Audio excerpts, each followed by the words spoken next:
Il paraît que le Kremlin veut mobiliser un demi-million de soldats en Ukraine pour compenser le manque de progrès russe là-bas depuis le début de cette année civile. Il va sans dire que ce serait un risque politique énorme pour Poutine. Il s'est éloigné de cette politique depuis presque 4 ans maintenant, à cause de l'impopularité qu'elle avait la dernière fois qu'il l'a tenté. Mais aujourd'hui, nous devons explorer un risque politique subtil dont personne ne parle. Qu'advient-il du bien-être de ceux qui restent? Évidemment, toute personne envoyée en Ukraine sera furieuse. Il y aura beaucoup de bouleversements internes pour en arriver là, car les Alexandres lambda essaieront de trouver tous les moyens possibles pour éviter de servir. Les amis et la famille de ceux qui sont déployés seront également en colère, et leurs inquiétudes persisteront jusqu'à la fin de cette opération militaire très spéciale. Cependant, en supposant que le Kremlin survive politiquement au processus de mobilisation, la principale préoccupation politique reviendra alors à ce que ressentent les 75 millions de travailleurs russes face à la situation générale de la guerre. Jusqu'à présent, la guerre a été une aubaine pour eux. Le ministère russe de la Défense a créé une augmentation artificielle de la demande de main-d'œuvre, à la fois en termes de contrats d'engagement volontaire pour les soldats et pour les ouvriers d'usines qui soutiennent la production militaire. Les salaires réels ont augmenté pour le russe moyen, malgré un rouble instable et une inflation galopante. Pour résumer la guerre en une phrase, nous avons assisté à un transfert massif d'argent des oligarques russes vers la classe ouvrière russe afin de soutenir un projet de pure vanité du Kremlin.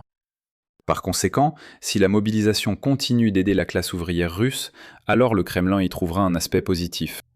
Si l'appareil de sécurité parvient à surmonter la douleur initiale de la mobilisation, alors les personnes réellement mécontentes se retrouveront en première ligne, trop loin pour représenter une menace pour Moscou.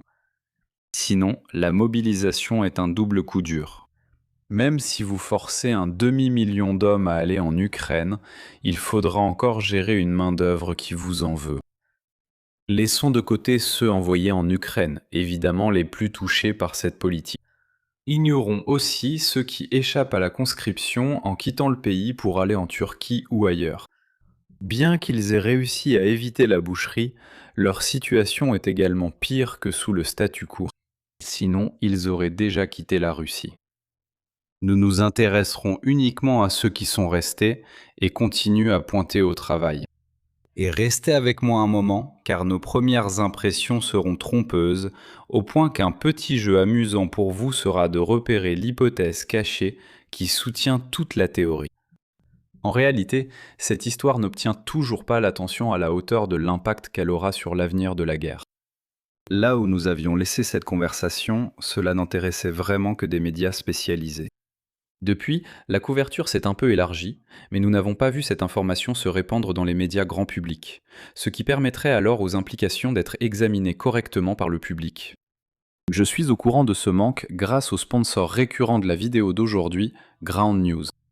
J'aime toujours recevoir mon briefing quotidien chaque jour pour m'assurer que je ne rate rien, comme le département d'État qui a utilisé une carte générée par une intelligence artificielle absolument horrible.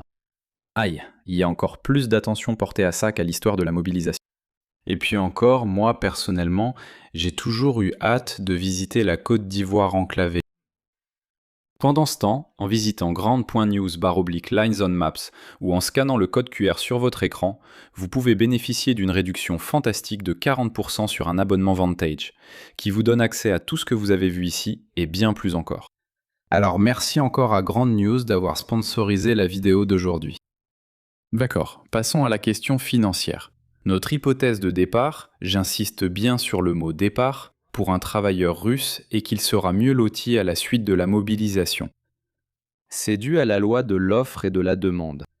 Moins de personnes sont disponibles pour occuper le même nombre de postes qu'avant. Pour pourvoir les postes vacants et éviter que leurs employés actuels se fassent débaucher, les employeurs doivent augmenter les salaires. C'est aussi simple.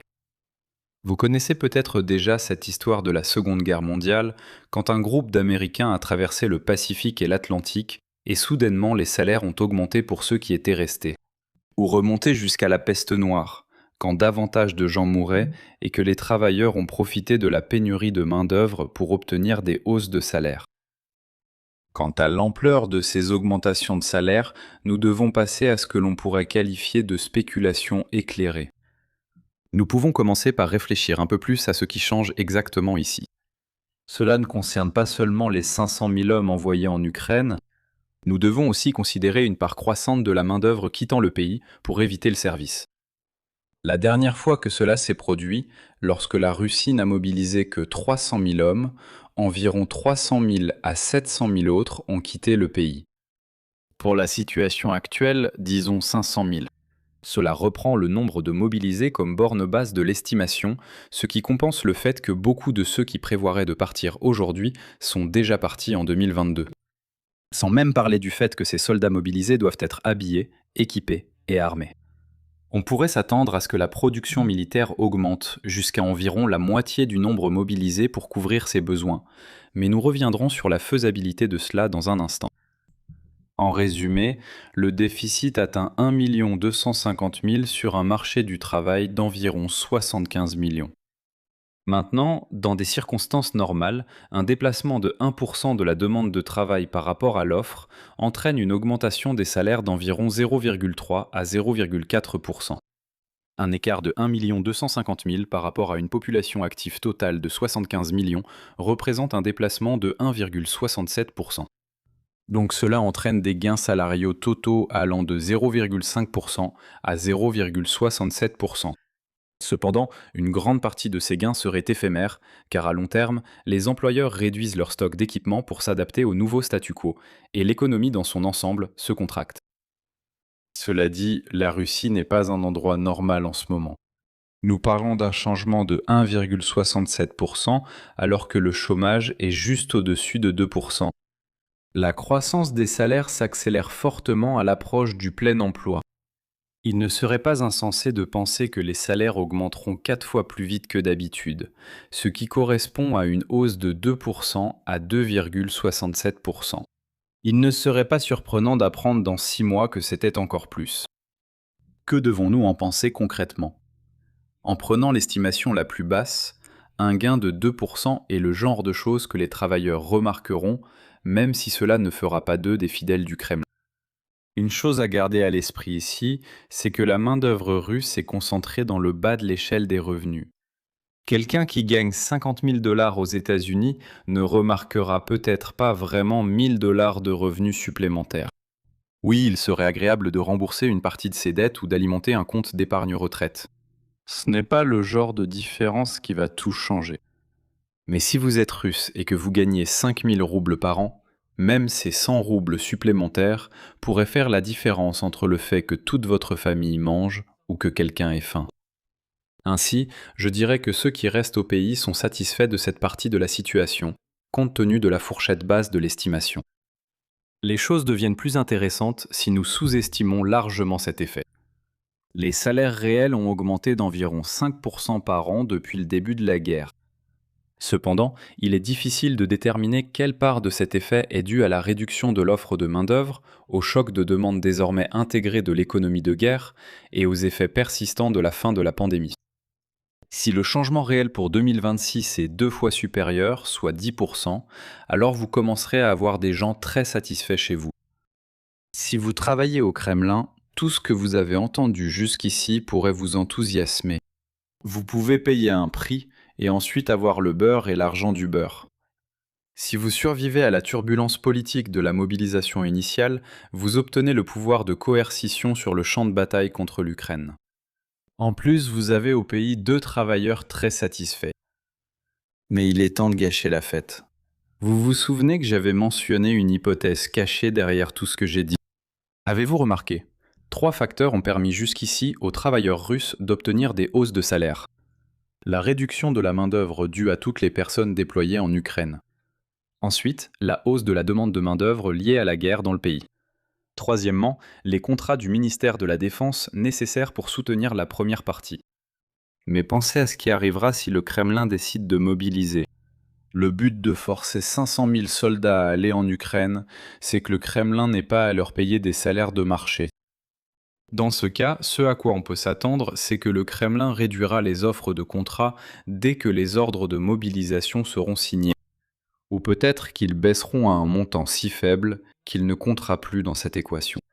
En gros, le strict minimum pour attirer les citoyens russes les plus idéologiquement motivés. Il est difficile d'imaginer que les mêmes pressions salariales persistent avec le nouveau schéma de déploiement. À l'heure actuelle, la Russie recrute environ 30 000 soldats par mois, soit 360 000 par an. Cela crée d'énormes pressions à la hausse sur tous les autres employeurs du pays. Et notez également que ces salaires n'ont cessé d'augmenter au fil du temps pour les contrats du ministère de la Défense. En d'autres termes, dans 2 mois, il est possible que l'alternative la plus rémunératrice pour les travailleurs russes disparaisse du jour au lendemain, et cette partie de l'équation de la pression salariale retombera au niveau de l'été 2022. Et donc, maintenant, nous devons nous demander si la baisse de l'offre de travailleurs pour les emplois civils l'emporte sur l'effet de la disparition des contrats du ministère de la Défense. Malheureusement, ce n'est pas quelque chose auquel je peux apporter une réponse claire. Ce n'est certainement pas le genre de choses que les économistes russes voudraient essayer d'estimer à l'aide de données privées. Et obtenir la bonne réponse dans ce contexte est d'une importance capitale. Cela peut faire la différence entre une politique de mobilisation qui aurait un côté positif pour Poutine ou bien une double dose de catastrophe. Imaginez simplement le Kremlin essayant de gérer la résistance du public à l'envoi de troupes là-bas dès le départ, puis des travailleurs russes qui se retrouvent soudain nettement plus pauvres. Une chose que les observateurs occasionnels de la guerre ne comprennent pas, c'est que le Kremlin a politiquement soutenu la guerre en partie parce que le Russe moyen en a tiré profit. Encore une fois, il s'agit d'un important transfert d'argent des oligarques russes vers la classe ouvrière russe au profit d'un projet de prestige du Kremlin.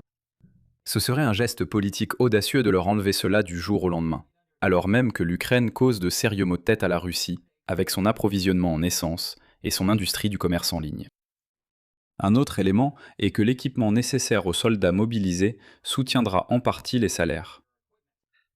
La hausse de la demande de main-d'œuvre sur le marché intérieur pourrait compenser la perte des contrats du ministère de la Défense. Que cela se produise ou non dépend de la disponibilité du capital russe. Impossible de produire plus d'équipements sans les machines nécessaires. Si au contraire, les seules machines dont vous disposez sont déjà là, vous obtenez alors le même niveau de production d'équipements, mais réparti entre beaucoup plus de personnes. Et s'il y a peu de place pour l'expansion dans les usines existantes, les gains profiteront surtout aux employés actuels qui feront des heures supplémentaires plutôt qu'à l'ensemble du marché du travail. Le résultat final ici est que le Russe moyen sera tout de même dans une meilleure situation par rapport au scénario hypothétique où il n'y aurait pas eu de guerre du tout. Ceci est déjà intégré dans la perception des citoyens russes sur la guerre. Et ce qui va se passer, en supposant que l'effet de disparition des contrats domine, c'est qu'un tas de travailleurs vont soudainement se sentir plus pauvres. Je précise enfin qu'aucun de ces éléments ne tient compte des effets imprévisibles d'une mobilisation plutôt que du recours au système de contrat, plus efficace économiquement. Certains emplois sont complémentaires, ce qui signifie que ma présence augmente vos gains de productivité, et vice-versa. Par exemple, si je suis expert en théorie de la négociation en situation de crise et que vous maîtrisez ce sujet ainsi que la production vidéo, nous nous enrichissons mutuellement pour créer une meilleure vidéo. Le problème se pose lorsque la mobilisation vous envoie aléatoirement sur le front. Je gagne moins à cause de la baisse de la main-d'œuvre. La raison pour laquelle cela n'arrive pas dans un système de contrat volontaire, c'est que les individus ayant des compétences complémentaires reçoivent des primes salariales de la part de leurs employeurs, précisément parce que le secteur d'activité associé est comme un château de cartes. Notre employeur a vraiment besoin de nous garder tous les deux ici pour préserver cette manne. Et la façon dont les employeurs s'y prennent, c'est en nous payant davantage. En plus de l'issue du bras de fer entre la baisse du nombre de Russes sur le marché du travail et le manque de contrats du ministère de la Défense, cela aura absolument un effet négatif sur les salaires. Il reste difficile pour nous, de l'extérieur, de savoir comment cela va évoluer pour la Russie. En fait, il est encore difficile de prévoir tout cela, même quand on est au cœur du système. C'est pourquoi, si le Kremlin met effectivement à exécution ses prétendus plans de mobilisation en septembre, nous serons confrontés à la situation politique intérieure la plus lourde d'enjeux pour la Russie depuis l'automne 2022. Merci à Ground News pour le sponsoring de cette vidéo. Rendez-vous sur ground.news/linesandmaps ou scannez le QR code à l'écran pour profiter d'une réduction exceptionnelle de 40% sur un abonnement Vantage. Si vous avez apprécié la vidéo d'aujourd'hui, merci de liker, partager et vous abonner et je vous retrouve demain. Prenez soin de vous.